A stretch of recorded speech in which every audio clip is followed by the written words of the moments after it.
Hello student, welcome back to my channel. Chemical reaction and equation के solution series part 5 लेके आ गया हूं मैं। इससे पहले हमने part 1, part 2, part 3, part 4 already discuss किया है, जिसमें हमने 1 से लेके 13 क्वेश्चन को डिस्कस किया था। तो आज के इस सॉल्यूशन सीरीज में क्वेश्चन नंबर 14 से मैं स्टार्ट करने जा रहा हूं। तो चलिए देखते हैं क्वेश्चन नंबर 14 क्या बोलता है। तो ये जो क्वेश्चन है हमारा क्या है, in the refining of silver the recovery of silver from the silver nitrate solution involved displacement bye copper metal, write down the reaction involved. Basically इसमें आपसे डिस्प्लेसमेंट रिएक्शन की बात की गई है, जिसमें से हमें ये बोला गया है कि जो सिल्वर नाइट्रेट सॉल्यूशन है उसमें से क्या होता है हमारा, जैसे ही हम कॉपर के साथ रिएक्ट करते हैं तो कॉपर क्या होता है हमारा, डिस्प्लेस कर देता है सिल्वर नाइट्रेट सॉल्यूशन से सिल्वर को। तो उसमें जो रिएक्शन होगा उसको हमें डिस्कस करना है। तो चलिए देखते हैं इसका आंसर क्या होगा। During the recovery of silver from the silver nitrate solution copper displaces silver because copper is more reactive than silver. ये आपको पता है डिस्प्लेसमेंट रिएक्शन बेसिकली क्या होता है हमारा। डिस्प्लेसमेंट रिएक्शन हमारा होता है कि अगर मेटल, जो मेटल होता है हमारा, जो लेस रिएक्टिव मेटल होते हैं उसको मोर रिएक्टिव मेटल क्या करता है, डिस्प्लेस कर देता है। तो बेसिकली इसमें यही हो रहा है। तो अगर केमिकल रिएक्शन की बात की जाए तो कॉपर हमारा सिल्वर नाइट्रेट के साथ रिएक्ट करेगा, सिल्वर नाइट्रेट सॉल्यूशन के साथ रिएक्ट करेगा। तो क्या होगा, यहाँ पे कॉपर जो है सिल्वर से क्या होता है, मोर रिएक्टिव होता है। तो कॉपर यहाँ पे क्या करेगा, सिल्वर को यहाँ से डिस्प्लेस कर देगा और उसकी जगह पे जाके खुद बैठ जाएगा। ठीक है, तो यहाँ पे कॉपर जो है हमारा सिल्वर को क्या कर दिया, डिस्प्लेस कर दिया। और ये क्या बना रहा है, CuNO3 whole to copper nitrate. और हमारा यहाँ पे सिल्वर को यहाँ पे क्या कर दिया, सिल्वर को बाहर कर दिया। ठीक है, डिस्प्लेस कर दिया। तो ये बेसिकली कैसा रिएक्शन है, डिस्प्लेसमेंट रिएक्शन का ये इक्वेशन हमारा एग्जांपल है। तो यहाँ पे अगर इसको देखा जाए, copper being more reactive than silver displaces from silver nitrate solution. क्योंकि हमारा कॉपर क्या होता है, कॉपर मेटल हमारा मोर रिएक्टिव होता है सिल्वर से। तो यहाँ पे सिल्वर को उसने क्या कर दिया, डिस्प्लेस कर दिया सिल्वर नाइट्रेट सॉल्यूशन से। ठीक है, silver is deposited as a solid while copper nitrate is formed in the solution। मतलब यहाँ पे सिल्वर क्या होगा, सॉलिड फॉर्म में डिपॉजिट हो जाएगा और हमारा कॉपर नाइट्रेट सॉल्यूशन का, मतलब कॉपर नाइट्रेट सॉल्यूशन का फॉर्मेशन हो जाएगा। ठीक है, तो ये इसका आंसर होगा। आई होप आपको समझ में आया होगा। इनको देखते हैं कि ये क्या बोल रहा है। What do you mean by precipitation reaction, explain by giving examples. बहुत ही इजी क्वेश्चन है, आप आराम से इसका आंसर दे सकते हो। तो बेसिकली जो प्रेसिपिटेशन रिएक्शन होता है, precipitation reaction is a chemical reaction in which two aqueous solution react to form an insoluble solid called a precipitate। ठीक है, तो बेसिकली ऐसा रिएक्शन जिसमें दो एक्वस सॉल्यूशन रिएक्ट करते हैं और क्या बनाते हैं, इनसॉल्युबल सॉलिड को फॉर्म करते हैं। तो बेसिकली ये जो इनसॉल्युबल सॉलिड होता है उसी को हम लोग क्या बोलते हैं, प्रेसिपिटेट बोलते हैं। क्या बोलते हैं उसको, प्रेसिपिटेट। अब इसके एग्जांपल को देखते हैं। यहाँ पे दो एक्वस सॉल्यूशन है, एक लीड नाइट्रेट का सॉल्यूशन है और दूसरा हमारा क्या है, पोटेशियम आयोडाइड का सॉल्यूशन है। जब ये दोनों एक साथ रिएक्ट करते हैं, मिक्स होते हैं, तो क्या बनता है हमारा, हमें जो मिलता है सबसे पहले एक येलो प्रेसिपिटेट मिलता है लीड आयोडाइड का। तो ये क्या मिल रहा है हमें, येलो प्रेसिपिटेट मिल रहा है। तो बेसिकली यहाँ पे प्रेसिपिटेट का फॉर्मेशन हो रहा है, जो कि हमारा किस कलर का है, येलो कलर का है, जो कि हमारा क्या है, लीड आयोडाइड। ठीक है, तो ये हमारा क्या हुआ, ये रिएक्शन हमारा जो बेसिकली हो रहा है यहाँ पे, ये जो रिएक्शन है हमारा प्रेसिपिटेट रिएक्शन है, मतलब प्रेसिपिटेशन रिएक्शन है। ठीक है, आई होप आपको यहाँ पे समझ में आया होगा। अगर इस इक्वेशन को देखो तो इस इक्वेशन में हमारा लीड नाइट्रेट पोटेशियम आयोडाइड के साथ मिक्स हो रहा है, तो क्या बन रहा है, येलो प्रेसिपिटेट, जो कि हमारा किस चीज का होगा, लीड आयोडाइड का। और साथ के साथ इस रिएक्शन में एक सॉल्यूशन का भी फॉर्मेशन हो रहा है, जिसको हम लोग बोलेंगे पोटेशियम नाइट्रेट। तो यहाँ पे ये जो रिएक्शन है, that particular reaction is called precipitation reaction. Team क्या बोल रहा है, explain the following in terms of gain or loss of oxygen with two examples each, oxidation and reduction। Basically इसमें हमसे ऑक्सीडेशन और रिडक्शन पूछा जा रहा है। बेसिकली आपको पता है गेन ऑफ ऑक्सीजन किसको बोलते हैं, ऑक्सीडेशन को बोलते हैं। लॉस ऑफ ऑक्सीजन किसको बोलते हैं हम लोग, रिडक्शन को बोलते हैं। तो वन बाय वन डिस्कस करते हैं इसको। बेसिकली सबसे पहले ऑक्सीडेशन।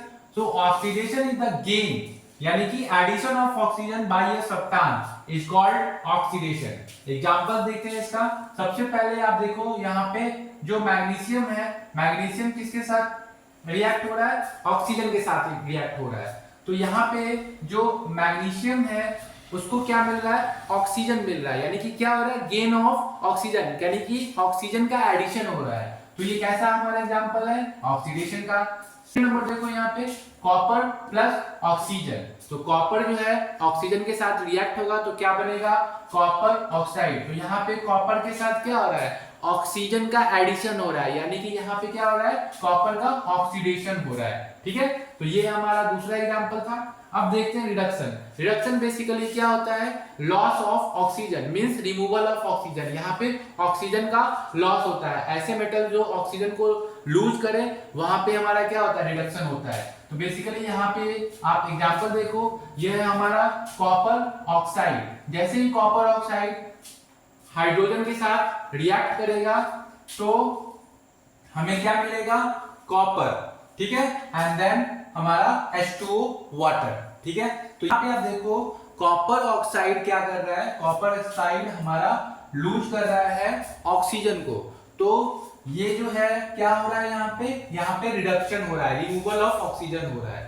ठीक, हमारा सेम सेकेंड एग्जांपल देखो, यहाँ पे ZnO है यानी कि जिंक ऑक्साइड, यानी कि इसमें क्या है? ऑक्सीजन है। तो जैसे ही ये हमारा कार्बन के साथ रिएक्ट करेगा तो क्या बनेगा हमारा? Zn plus CO। तो यहाँ पे देखो Zn यानी जिंक, केवल हमें जिंक, यहाँ पे क्या हो रहा है? लॉस हो रहा है, यानी कि रिमूवल ऑफ ऑक्सीजन हो रहा है। ठीक है, तो ये जो हमारा रिएक्शन है किस चीज का एग्जांपल है? रिडक्शन का एग्जांपल है। तो आपको समझ में आया होगा। नंबर 17 क्या बोल रहा है? A shiny brown colored element acts on heating in air becomes black in color. Name the element X and the black color compound form. बहुत ही इजी इसका आंसर है। बेसिकली आपसे पूछ रहा है shiny brown coloured element. Brown colour का element क्या होता है? हमारा कॉपर होता है। तो ये जो एलिमेंट है हमारा क्या है? कॉपर है। और जैसे ही इसको हम हीट करते हैं इन द एयर, ठीक है, ये कैसा बन जाता है? हमारा ब्लैक कलर का बन जाता है। तो ये जो ब्लैक कलर का जो हमारा बन जाता है वो कैसा एलिमेंट होता है? ये बनता है कॉपर ऑक्साइड। ठीक है, ये बेसिकली हमारा कैसा होता है? ब्लैक कलर का होता है। तो इसका आंसर यही होगा हमारा। तो basically the shiny brown colour element x is copper. Copper होता है। जैसे ही इसको हम हीट करते हैं, on heating in air, copper reacts with oxygen. Copper किसके साथ रिएक्ट करेगा? ऑक्सीजन के साथ, and it form black colour copper oxide CuO। ठीक है, केमिकल रिएक्शन है। आप देखो यहाँ पे कॉपर जो है ऑक्सीजन के साथ क्या कर रहा है? रिएक्ट कर रहा है और क्या बना रहा है? हमारा कॉपर ऑक्साइड। कॉपर जो होता है हमारा कैसा कलर का होता है? ब्राउन कलर का होता है। और कॉपर ऑक्साइड हमारा किस कलर का होता है? ब्लैक कलर का होता है। तो ये इसका आंसर होगा। आई होप आपको समझ में आया होगा। करते हैं हम Why do we apply paint on iron articles? तो किसी भी आयरन मेटल पे हम पेंट क्यों अप्लाई करते हैं? तो हम बेसिकली उस आयरन आर्टिकल्स को किससे प्रिवेंट करते हैं? कोरोजन और रस्टिंग से प्रिवेंट करते हैं। यानी कि हमारा जो आयरन आर्टिकल है वो रस्ट फ्री रहे, रस्टिंग ना हो उस पे, इसीलिए उस पे हम पेंट अप्लाई करते हैं। बेसिकली पेंट क्या करता है? उस पर्टिकुलर मेटल पे एक प्रोटेक्टिव लेयर बना देता है जिससे कि उस पे ऑक्सीजन और हमारा मॉइस्चर, जिसको वाटर बोलते हैं हम, वो उस पे कांटेक्ट में ना आए उसके सरफेस पे, जिससे कि हमारा वो कभी रस्ट उस पे ना लगे। ठीक है, तो इसका आंसर होगा we apply paint on iron articles to prevent rusting, जिसको हम लोग कोरोजन बोलते हैं। Paint basically forms a protective layer that stops air and moisture from coming into contact with the iron surface. As a result, iron does not rust. तो ये इसका answer होगा। बहुत ही सिंपल आंसर है इसका, आपको पता भी होगा। करते हैं क्वेश्चन नंबर 19 की। तो क्वेश्चन नंबर 19 बोल रहा है oil and fat containing food items are flushed with nitrogen why. तो ऐसे फूड आइटम्स जिसमें ऑयल्स एंड फैट होते हैं, वैसे फूड आइटम्स में जो होता है हमारा जो पैकेट्स होते हैं वो क्या होते हैं? वो नाइट्रोजन से फ्लश्ड होते हैं, नाइट्रोजन से भरे हुए होते हैं। वो ऐसा क्यों किया जाता है?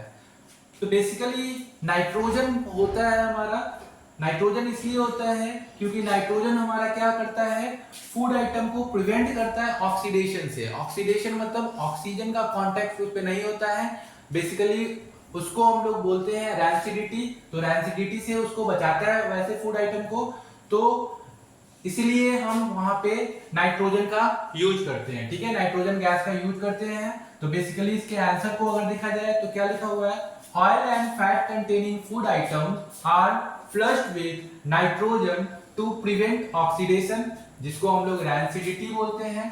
ठीक है, nitrogen is an inert gas and does not react with oils and fats. मतलब हमारा नाइट्रोजन गैस जो होता है वो क्या होता है, इनर्ट गैस होता है, जो कि हमारा क्या करता है, ऑयल्स एंड फैट्स से रिएक्ट नहीं करता है। ठीक है, it prevents contact of the food with oxygen. मतलब ये क्या करता है, हमारा जो नाइट्रोजन होता है हमारा वो प्रिवेंट करता है फूड आइटम को ऑक्सीजन से के कांटेक्ट में आने से।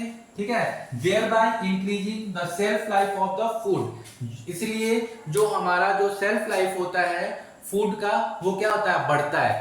तो next question is 20, this is the last question. तो बेसिकली ये क्या बोल रहा है, explain the following terms with one example each, corrosion and rancidity. तो इस क्वेश्चन में बेसिकली हमसे कोरोजन और रेंसिडिटी के बारे में पूछा जा रहा है और साथ के साथ उसका एक एग्जांपल भी देना है। तो कोरोजन क्या होता है, बेसिकली हमारा कोरोजन होता है slow deterioration of a metal. मतलब हमारा slow deterioration of metal due to its reaction with air, moisture और अदर सब्सटेंसेस। मतलब मेटल का धीरे धीरे खराब होना हमारा क्या कहलाता है, कोरोजन कहलाता है। ठीक है, जैसे कि रस्टिंग ऑफ आयरन, ये हमारा इसका एग्जांपल होगा। तो इसके डेफिनेशन को प्रॉपर तरीके से पढ़ लेते हैं हम। तो corrosion is the slow deterioration of a metal due to its reaction with air, moisture और other substances. Example, rusting of iron. Iron पे अगर रस्ट लगता है तो बेसिकली क्या होता है, हमारा वो मेटल खराब होने लगता है। ठीक है, ऐसा हमारा रेंसिडिटी। तो rancidity is the process by which oils and fat get oxidized on exposure to air, producing an unpleasant smell and taste. Basically हमारा रेंसिडिटी क्या होता है, जो oils and fat food items होते हैं उसमें क्या होता है, जैसे ही एक्सपोजर होता है एयर के साथ तो क्या होता है, उसमें अनप्लेजेंट स्मेल और टेस्ट आ जाता है। जैसे कि हमारा एग्जांपल, चिप्स और fried food kept open for a long time become rancid. अगर हम चिप्स और कोई भी ऐसा फ्राइड फूड आइटम्स को ओपन हम रखते हैं एयर के कांटेक्ट में, ठीक है, तो उसमें क्या होता है, हमारा जो फूड आइटम्स जो होता है वैसे फूड आइटम्स हमारे क्या हो जाते हैं, खराब होने लगते हैं, रैंसिड हो जाते हैं। ठीक है, तो ये इसका हमारा एग्जांपल है। तो ये हमारा था क्वेश्चन नंबर 20। आई होप आपको ये समझ में आया होगा। तो इसी के साथ हमारा एनसीईआरटी सॉल्यूशन सीरीज खत्म होता है। इसमें हमने प्रॉपर तरीके से सारे क्वेश्चन के आंसर को देखे हैं। हमने से लेके पार्ट 5 में कैटेगराइज किया है, जिसमें आपको हमने बहुत ही स्टेप वाइज स्टेप इसके सारे आंसर आपको दिए हैं। आई होप आपको ये सीरीज बहुत ही अच्छा लगा होगा। अगर आपको ये वीडियो अच्छा लगा तो लाइक करो, शेयर करो और सब्सक्राइब करो मेरे चैनल को। मिलते हैं अगले वीडियो में, अभी के लिए इतना ही। Thank you, have a nice day.